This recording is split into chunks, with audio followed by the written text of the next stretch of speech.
Protesters in Serbia are vowing to continue their campaign despite the resignation of the Prime Minister.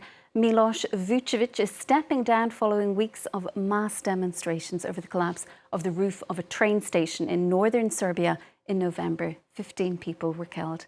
The collapse has ignited long-standing anger across the country over corruption and the alleged lack of oversight on construction projects. For more, we are joined now from Belgrade by political analyst Helena Ivanov. Thanks so much for joining us, and Helena.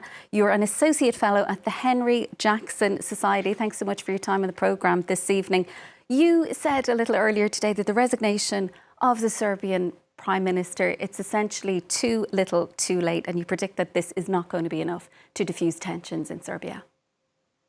No, it's not going to be enough, and I think the events of tonight in Serbia go to prove that. There has been a massive protest in the city of Novi Sad, obviously caused by the entire situation in the country, but specifically triggered by the violence that was committed against a student girl last night who is in hospital, who was severely injured, whose jaw was broken by people who were sitting in the Serbian Progressive Party's headquarters in Novi Sad, came out and started beating her up.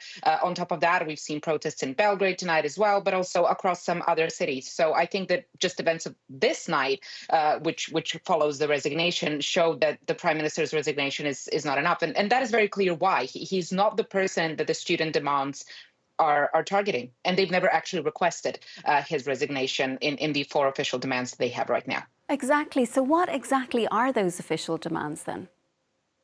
At the moment, the students have 4 demands. The first one is that all and entire documentation pertaining to the reconstruction of the train station has to be made public. The second one is that all people who have been engaging in violence against students have to be prosecuted. The third one is that all the students who have been arrested in relation to the protests have to be released. And the fourth one is about the budgetary constraints and the budgetary decisions regarding to the universities. Of course, the first one is the most problematic one. The government initially said that the canopy was not reconstructed, then sort of admitted that it was reconstructed, that certain documentation was published. They've claimed that's it, that's all documentation. But then the university came back and said, well, actually, no, there are a lot of different documents that are missing. Now the government claims that they have actually published everything again. At one point, the president of the National Assembly said that basically this demand is impossible to fulfill because someone can always claim that one paper is missing. So it's the first one really that seems to be very difficult for the government to fulfill. And truth be told, I'm not even sure that at this point people believe that they will ever fulfill the first demand. Yeah, because this incident, the tragic incident involving the roof of that train station that collapsed, it seems to have served really as a lightning rod for wider concerns about corruption, about bad governance in Serbia. So talk to us a little bit more about that and what impact this might have for the Serbian president.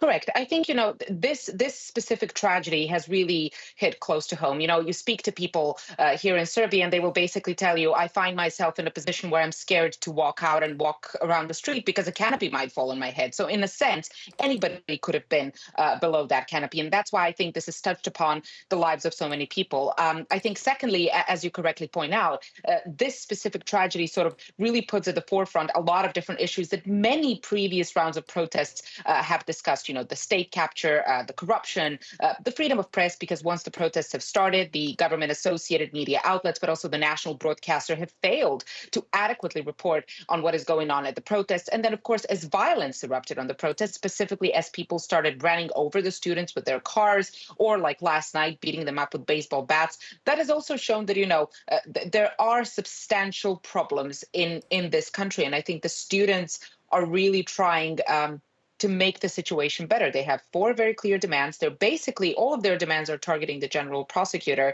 And as you point out, I think people who are supporting these protests are both supporting these demands, but they also want to see Serbia become a different society. They want Serbia that isn't as corrupt as they currently perceive it to be. OK, we'll have to leave it there for now, Helena, but we do really appreciate your time on the programme. Thanks for being with us here at France 24. That is Helena Ivanov. She's an Associate Fellow at the Henry Jackson Society, joining us tonight from Belgrade.